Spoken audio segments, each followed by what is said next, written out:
Eu não quero as Forças Armadas, sabe, na favela, brigando com bandido. Não é esse o papel das Forças Armadas. E enquanto eu for presidente, não tem GLO. Eu fui eleito para governar esse país e vou governar. O Rio de Janeiro viveu um dos dias mais violentos da sua história recente. Mais de 60 mortos, dezenas de presos e uma guerra aberta entre o crime organizado e as forças de segurança tomaram conta do complexo da Penha e do Alemão. Blindados cruzando as ruas, helicópteros sobrevoando baixo, moradores aterrorizados, o retrato de um estado em colapso. Mas, enquanto o Rio ardia, o governo federal preferiu cruzar os braços. A operação começou depois de uma sequência de ataques a ônibus e viaturas, coordenados por facções que se sentiram livres o bastante para desafiar o estado de frente. E sabe por quê? Porque o poder central em Brasília tem medo de reagir.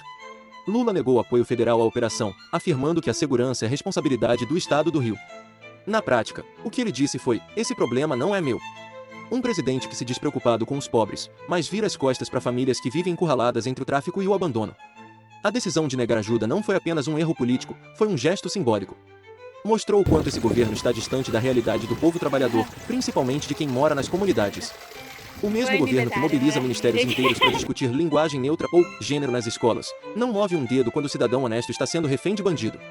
É a inversão completa de prioridades. E o pior é ver a hipocrisia da mídia. Quando o Estado enfrenta o crime, chamam de massacre. Mas quando o tráfico toca fogo em ônibus, atira em policiais e fecha ruas inteiras, o silêncio é ensurdecedor. A imprensa que vive acusando a direita de autoritarismo parece se sentir confortável quando o crime impõe a sua própria lei. É o retrato de um país que perdeu o senso do que é certo e do que é errado. Enquanto isso, os mesmos políticos que criticam a polícia por uso excessivo da força estão protegidos por seguranças, motoristas e muros altos. Eles não sabem o que é morar numa área dominada por facções. Não sabem o que é perder um filho para bala perdida.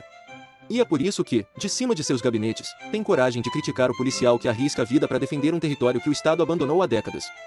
No próximo bloco, eu vou te mostrar por que Lula se recusa a agir e como essa omissão tem raiz ideológica. Antes disso, deixa o like, se inscreve e comenta. Você acha que o governo se calou por medo, por conveniência, ou porque prefere fingir que o problema não existe? Quando Lula diz que a segurança pública é responsabilidade dos estados, ele não está apenas fugindo do problema, ele está reafirmando uma velha doutrina da esquerda, a de que o bandido é vítima da sociedade. É o mesmo discurso reciclado desde os anos 80, quando o PT ainda dizia que prisão não resolve e que o crime era resultado da desigualdade social. O problema é que, 4 décadas depois, essa teoria continua servindo de desculpa para justificar a inércia. A verdade é dura: o governo federal não age contra o crime porque teme perder apoio político. Nas comunidades dominadas por facções, o crime já virou poder paralelo, e em muitos lugares, controla o voto. Denúncias antigas mostram como líderes comunitários, ONGs e até vereadores têm ligação direta com o tráfico. E sabe quem nunca mexe nesse vespeiro? Justamente os governos que se dizem progressistas. Preferem fingir que combatem a pobreza, enquanto alimentam a estrutura que mantém o crime forte e o Estado fraco. Essa omissão não é acidental, é estratégica. Enquanto a direita fala em lei, ordem e autoridade, a esquerda tenta pintar isso como autoritarismo. O policial vira vilão, o criminoso vira coitado, e o cidadão que paga imposto é tratado como culpado. É uma inversão moral que destrói qualquer noção de justiça. O discurso dos direitos humanos foi sequestrado.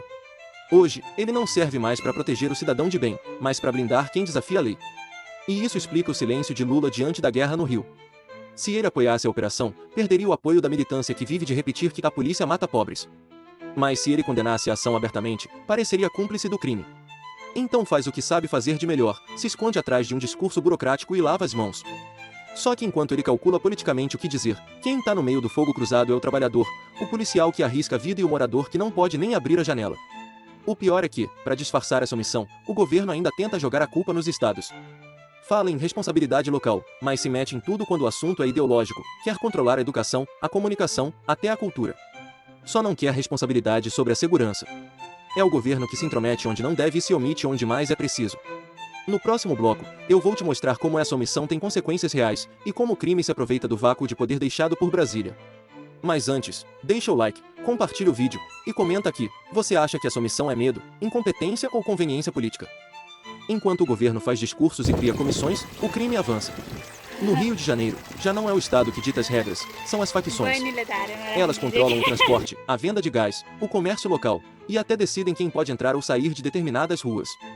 É um poder paralelo que se fortaleceu porque o poder oficial simplesmente desistiu de disputar o território. Quando o presidente da República nega ajuda ao Estado, o recado é claro: vocês estão sozinhos. E quando o Estado abandona o cidadão, alguém sempre ocupa o espaço, e esse alguém nunca é do bem. Nos últimos anos, o tráfico e as milícias transformaram as favelas em verdadeiras zonas autônomas. E não é coincidência, o enfraquecimento das polícias, o desmonte das operações federais e a falta de investimento em inteligência abriram caminho para a expansão dessas organizações. O crime entendeu que o governo federal está mais preocupado em proteger narrativas do que proteger pessoas. E é por isso que o Brasil assiste, impotente, ao crescimento de grupos que desafiam abertamente o Estado e zombam da lei. A consequência é direta: quando o poder se omite, o medo vira rotina. Moradores vivem cercados, crianças crescem ouvindo tiros como trilha sonora, e o policial que tenta fazer o trabalho direito vira alvo da imprensa e dos tribunais. É um sistema que pune quem cumpre o dever e protege quem destrói a ordem. O resultado? O cidadão perde a confiança, o bandido ganha moral e o governo finge que está monitorando a situação. Mas não é só no Rio. Esse cenário se repete em várias capitais: São Paulo, Fortaleza, Salvador, Belém.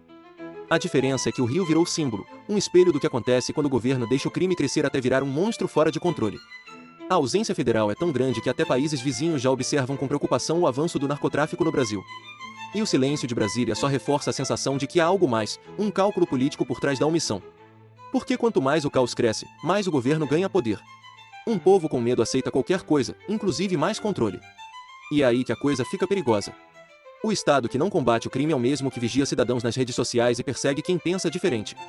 É o velho truque do autoritarismo, deixar o crime reinar para depois se apresentar como o salvador da pátria. No próximo bloco, eu vou te mostrar como essa omissão está virando ferramenta política, e por que o governo precisa do caos para se manter no poder.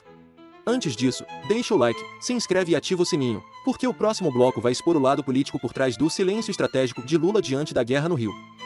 Quando um governo nega ajuda numa crise como a do Rio, isso não é descuido, é estratégia. O caos, para quem está no poder, é uma ferramenta. É o ambiente perfeito para justificar mais controle, mais gasto, mais interferência, mais discurso. Porque enquanto o povo briga para sobreviver, o governo aparece como o único capaz de manter a ordem. E assim, o ciclo continua. É o que estamos vendo agora: o governo se beneficia do medo que ele mesmo alimenta. Não é coincidência que, enquanto as ruas estão em guerra, o Planalto continua investindo pesado em propaganda e discurso ideológico. Lula fala em democracia, mas se cala diante da violência. Fala em respeito aos direitos humanos, mas não tem coragem de defender os direitos do policial que morre em serviço ou do trabalhador que vive encurralado. Fala em cuidar dos pobres, mas abandona os mais pobres nas mãos do crime. É o discurso do poder que se alimenta da desordem. Quanto mais o crime cresce, mais a população sente medo. E um povo com medo aceita tudo, aceita aumento de impostos, aceita censura, aceita vigilância digital e aceita que o governo diga o que é verdade e o que é fake news. O medo é o alicerce do autoritarismo moderno. O Estado cria o problema, deixa o caos se espalhar e depois aparece dizendo: só nós podemos resolver. É o truque mais antigo da política, e continua funcionando porque as pessoas estão cansadas e desesperadas por estabilidade. O Rio virou palco disso. A omissão de Lula diante da operação não é apenas covardia, é cálculo político. Ele sabe que cada confronto violento serve para reforçar a narrativa de que a polícia é violenta, de que a direita quer sangue e de que é preciso controlar os discursos de ódio. No fim, o que começa como uma operação policial vira munição ideológica para atacar quem defende lei e ordem. É a velha tática: transformar o criminoso em vítima e o cidadão de bem em suspeito. E enquanto isso, o povo trabalha, paga imposto e vive com medo. O policial é criticado, o bandido é defendido, e o governo finge neutralidade. A esquerda se apresenta como o campo da paz, mas a paz que eles pregam é a paz da submissão, onde o cidadão se cala, o Estado domina e o crime negocia. Isso não é segurança pública, é manipulação social. No próximo bloco, eu vou te mostrar o que realmente está em jogo nessa crise, e por que a omissão de Lula no Rio é mais do que um erro, é um sinal de que o Brasil está sendo conduzido para um novo tipo de controle político. Antes disso, deixa o like, comenta e compartilha esse vídeo. A informação é a única arma que o povo ainda tem contra o sistema. O que está acontecendo no Rio não é um caso isolado, é um reflexo do Brasil inteiro. Um país onde o governo fala de democracia, mas se cala diante do terror, que promete segurança, mas defende quem vive fora da lei, que cobra imposto do cidadão, mas tem medo de enfrentar o crime.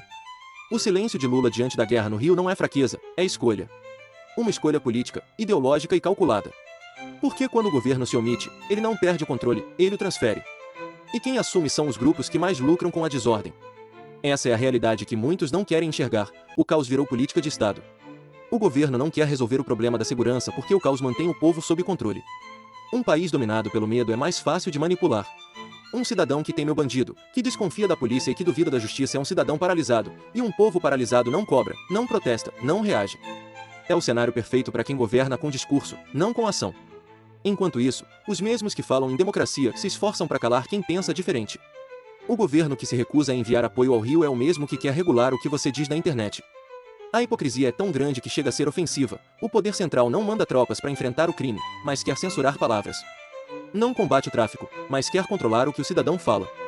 Isso não é neutralidade, é covardia disfarçada de prudência. Enquanto o país desaba, a velha imprensa finge normalidade. Transformam o bandido em vítima, chamam o policial de assassino e tratam a omissão de Lula como decisão responsável. A verdade é que a imprensa perdeu a vergonha de mentir. Se fosse um governo de direita, a manchete seria genocídio. Mas como é o PT, chamam de equilíbrio institucional. Essa é a grande diferença entre quem serve à verdade e quem serve ao poder. O povo brasileiro precisa acordar. O Rio é só o começo. Hoje é o Complexo da Penha, amanhã é a sua cidade. E se o governo continuar fingindo que a violência é um problema local, o Brasil inteiro vai pagar o preço. Chegou a hora de entender que segurança pública não é pauta de direita, é questão de sobrevivência nacional. Se você chegou até aqui, é porque ainda acredita que o Brasil pode mudar. Deixa o like, se inscreve no canal e comenta aqui embaixo. Você acha que Lula se calou por medo, por estratégia ou por conveniência? A sua opinião é o que mantém esse debate vivo, e é assim que a gente mostra que o povo ainda tem voz.